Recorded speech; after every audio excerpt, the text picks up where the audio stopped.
Hello, আসসালামু আলাইকুম। আমি অ্যাডভোকেট ইমরান। আমার চ্যানেলে আপনাকে স্বাগতম। আমি নিয়মিত প্র্যাকটিস করছি ঢাকা জজ কোর্টে। আজকে আলোচনার বিষয় হচ্ছে ধর্ম পরিবর্তন করে আপনি যদি কোর্ট ম্যারেজ করতে চান তাহলে কিভাবে আপনার কোন প্রসিডিউর মেনটেন করে করতে হবে সেই বিষয়ে আমি আজকে আলোচনা করব। আপনারা যদি আমার চ্যানেলটি ইতিমধ্যেই সাবস্ক্রাইব করে থাকেন তাহলে ধন্যবাদ, আর যদি এখনও সাবস্ক্রাইব করে না থাকেন তাহলে দ্রুত চ্যানেলটি সাবস্ক্রাইব করে পাশে থাকা বেল আইকনটি অন করে দিবেন।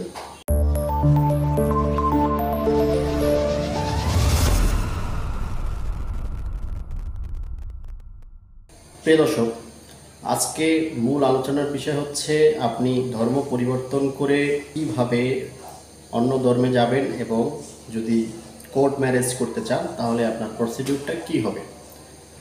ফার্স্ট অফ অল, আপনি হিন্দু থেকে মুসলিম হবেন অথবা খ্রিস্টান থেকে মুসলিম হবেন অথবা মুসলিম থেকে যে কোনো ধর্মে যাবেন, এরকম যদি সিদ্ধান্ত নিয়ে থাকেন তাহলে প্রথমেই আপনার ভাবতে হবে যে আপনার আর্থিক সেই সচ্ছলতা রয়েছে কিনা। অর্থাৎ আপনি যদি ধর্ম পরিবর্তন করেন, সে যে কোনো ধর্মেই আপনি যেতে পারেন যদি আপনার মন থেকে সায় দেয়। তো সেই ক্ষেত্রে আপনার প্রথমে আর্থিকভাবে আপনি সচ্ছল কিনা বিষয়টি অবশ্যই মাথায় রাখবেন, কারণ ধর্ম পরিবর্তনের সাথে সাথে ফ্যামিলিগতভাবে কিন্তু আপনার একটা প্রেশার ক্রিয়েট হবে। যেমন ধরেন মা বাবা ভাই বোন আত্মীয় স্বজনের সাথে সম্পর্কটা কিন্তু বিনষ্ট হয়ে যাবে, অর্থাৎ তাদের সাথে কিন্তু সম্পর্কটা না থাকার সম্ভাবনাই অনেক বেশি। তো সেই ক্ষেত্রে আপনি যদি অন্য ধর্ম পালন করেন বা অন্য ধর্মে চলে যান, সেই ক্ষেত্রে আপনার ওই ধর্মে গিয়ে হুটহাট করে আপনি কিন্তু চলতে পারবেন না, মানে অ্যাডজাস্ট করতে হবে, একটু সময় নিতে হবে। তো সেই ক্ষেত্রে তো আপনার নিজেকে চালাতে হবে। তো সেই জন্য কিন্তু আর্থিক সচ্ছলতার খুবই দরকার। সেজন্য আপনারা অবশ্যই চেষ্টা করবেন এই বিষয়ের উপরে ফোকাস রাখার জন্য। এরপরে আসেন, যদি আপনি ধর্ম পরিবর্তন করতে যান তাহলে অবশ্যই একজন আইনজীবীর মাধ্যমে আপনি ধর্মটি চাইলে পরিবর্তন করতে পারেন। সেই জন্য অবশ্যই আপনার হলফনামা অথবা এফিডেভিট যাকে বলে সেটা করতে হবে ম্যাজিস্ট্রেটের সামনে, অর্থাৎ প্রথম শ্রেণীর ম্যাজিস্ট্রেট বরাবর একটি হলফনামা করতে হবে। হলফনামাটি করে যদি প্রথম শ্রেণীর ম্যাজিস্ট্রেট আপনাকে অনুমতি দেয়, তারপরেই আপনার এই ধর্মটি পরিবর্তন করতে পারবেন। এবার আসেন, যদি আপনি কাউকে বিয়ে করতে চান, অর্থাৎ আপনি ধর্ম পরিবর্তন করলেন, হয়তো মেয়ে মুসলিম আপনি হিন্দু, অথবা আপনি মুসলিম মেয়ে হিন্দু। তো এই যে বিষয়গুলো রয়েছে এগুলো যদি আপনি মেনটেন করতে চান যে আসলে ধর্মটা পরিবর্তন করেই দেন আপনি বিয়ে করবেন, সেই জন্য আপনার প্রথমেই করতে হবে আপনার ধর্মটা প্রথমেই পরিবর্তন করতে হবে। পরিবর্তন করে আপনি যে ধর্মের মেয়ে অথবা ছেলেকে বিয়ে করবেন সেই ধর্মের যে নিয়ম নীতি আছে সেগুলো পালন করতে হবে। অর্থাৎ আপনি যদি হিন্দু ধর্ম পরিবর্তন করে মুসলিম ধর্মে আসেন এবং মেয়ে যদি মুসলিম ধর্মের থাকে, সেই ক্ষেত্রে আপনারা একজন আইনজীবীর মাধ্যমে কিন্তু এই কোর্ট ম্যারেজটি করতে পারেন। কোর্ট ম্যারেজের যে সিস্টেম রয়েছে সেটা কিন্তু আমার চ্যানেলে ইতিমধ্যেই ভিডিও রয়েছে, আপনারা চাইলে দেখে আসতে পারেন।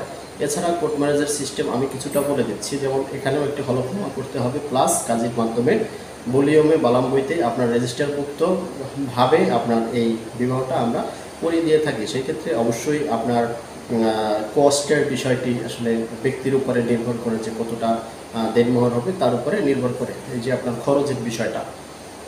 তবে আমি আপনাদেরকে বলবো, বিশেষ করে নারীদের ক্ষেত্রে বলবো যে আপনারা একটু অবশ্যই সতর্ক থাকবেন, কারণ যখন একটি কোর্ট ম্যারেজ বা ধর্ম পরিবর্তন করে কোর্ট ম্যারেজ হয় তখন যেটা হয় যে ছেলেটি হয়তো আবেগের বশত হয়ে ধর্ম পরিবর্তন করলো, ধর্ম পরিবর্তন করে এসে বিয়ে করলো, বিয়ে করে কিছুদিন যাওয়ার পরে যে আর্থিক অসচ্ছলতার কারণে সে আবার তার ধর্মে চলে গেল।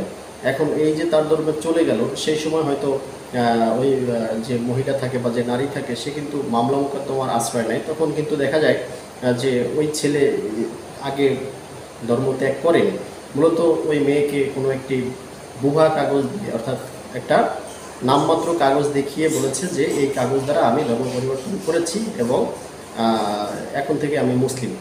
সেইটা পরবর্তীতে যখন মামলা হয়, মামলায় দেখা যায় যে উনি আসলেই মুসলিম হয়নি এবং সে তার ধর্মেই ছিল। এক্ষেত্রে কিন্তু মেয়েরা প্রতারিত হয় বা হওয়ার সম্ভাবনা বেশি থাকে। আমাদের দেশে অনেক মেয়েরা এরকমভাবে প্রতারণার শিকার হয়।